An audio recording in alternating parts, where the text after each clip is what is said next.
Je suis aussi évidemment avec Jean-François Aquili, comme tous les mercredis. Bonjour Jean-François. Bonjour Jean-Jacques. Jean-François, j'ai interviewé, vous avez interviewé Marine Le Pen, Marine Le Pen, mais Jean-Marie Le Pen aussi. Et moi je me souviens d'un moment, et on passera l'extrait où il ne regrettait rien des propos tenus sur les chambres à gaz. Nous passerons l'extrait tout à l'heure de cette interview. Qu'avez-vous envie de dire à propos de Jean-Marie Le Pen? D'abord un souvenir, Jean-Jacques Bourdin, puisque vous parlez des interviews de ce que ses amis appelaient le menhir, le breton. Nous sommes quelques jours après le 21 avril 2002. Donc entre les deux tours de l'élection présidentielle qui oppose Jacques Chirac à Jean-Marie Le Pen. Et Jean-Marie Le Pen, lors d'un échange informel à son QG, vous savez, le paquebot qui a été vendu depuis à Saint-Cloud, il me confie, mais qu'est-ce qu'ils ont tous à s'énerver, je le cite, le pays n'est pas en danger, j'ai fait 17% au premier tour, je ferai à peine plus le 5 mai, Chirac va gagner avec un score, dit-il, soviétique, avec cet accent si particulier, je ne veux pas du pouvoir, nous ne sommes pas prêts. Il ne voulait pas gouverner Jean-Marie Le Pen, ça ne l'intéressait pas. Ce qui l'intéressait, c'était une sorte d'opposant permanent, un agitateur avec une boutique, le Front National, qui avait prospéré. Il sera battu donc le 5 mai, avec quand même au final 5,5 millions de voix. Il s'était adressé, je le cite, aux petits, aux exclus, aux sans-grades, aux ouvriers, aux agriculteurs ruinés par l'euromondialisme de Maastricht. Voilà donc l'électorat de Jean-Marie Le Pen, un électorat populaire séduit, Jean-Jacques, par un leader populiste.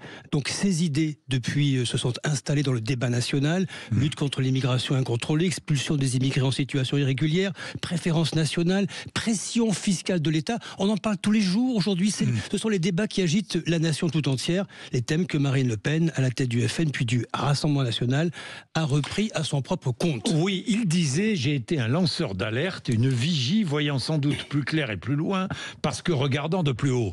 Voilà ce qu'il disait. Alors c'était pas très modeste comme déclaration, mais bon, c'est vrai qu'il a perçu, ce déclassement du peuple, cette colère qui peu à peu a monté et a porté Marine Le Pen là où elle est aujourd'hui. Jean-Marie Le Pen était clairement d'extrême droite. Il se revendiquait comme patriote. Et vous l'avez bien patriote, on peut être patriote sans être d'extrême droite. Vous l'avez bien défini tout à l'heure, c'était un anard de droite. Voilà. C'est la bonne définition, un agitateur, c'était aussi un soldat, on le sait. Il a participé à la fin de la guerre d'Indochine, il a fait l'Algérie, et ça lui a été reproché pour les affaires de torture. La cofondation du Front National en 1972, faut-il le rappeler, c'est avec des anciens de la Waffen-SS Charlemagne, c'est Ordre Nouveau qui est derrière. Vous avez les nostalgiques de l'OAS. Jusqu'en 1984, le FN, c'est un parti instable, qui grandit à l'extrême droite de l'échiquier. Et puis ensuite, c'est la période scandaleuse qui a été rappelée de multiples fois hier, avec les fameux 2 jeux de mots, les chambres à gaz, détail de l'histoire, et le jeu de mots autour de Michel Durafour, le ministre. Qui était ministre. Oui, et en fait, ce qu'il faut rappeler... Durafour crématoire lors d'un discours.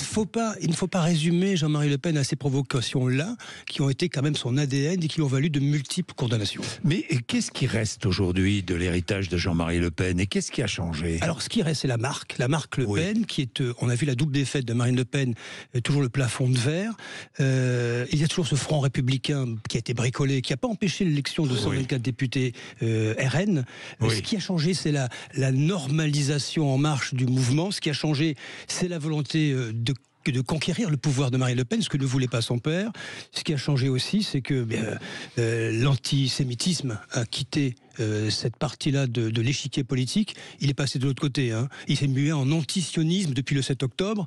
Ce qui a changé, c'est que Marine Le Pen soutient Israël. Elle a défilé le 12 novembre 2023 et le RN a tourné le dos à l'antiparlementarisme chronique du FN. Jean-Marie Le Pen n'était pas un révolutionnaire et rappelle quand même ce moment difficile, personnel pour Marine Le Pen, qui a appris la mort de son père de retour de Mayotte, le leader du RN, et qui aura tant souffert, la leader, d'avoir dû un jour mettre son père à la porte du parti. 2015. Et oui, elle avait fini par se réconcilier avec lui. Elle est rentrée hier soir, et ensuite c'est une histoire de famille jusqu'aux obsèques. Bien, et Louis Alliot, qui était dans l'avion avec Marine Le Pen, sera notre invité tout à l'heure, 8h30, 9h. Il est 7h53. Vous êtes sur Sud Radio.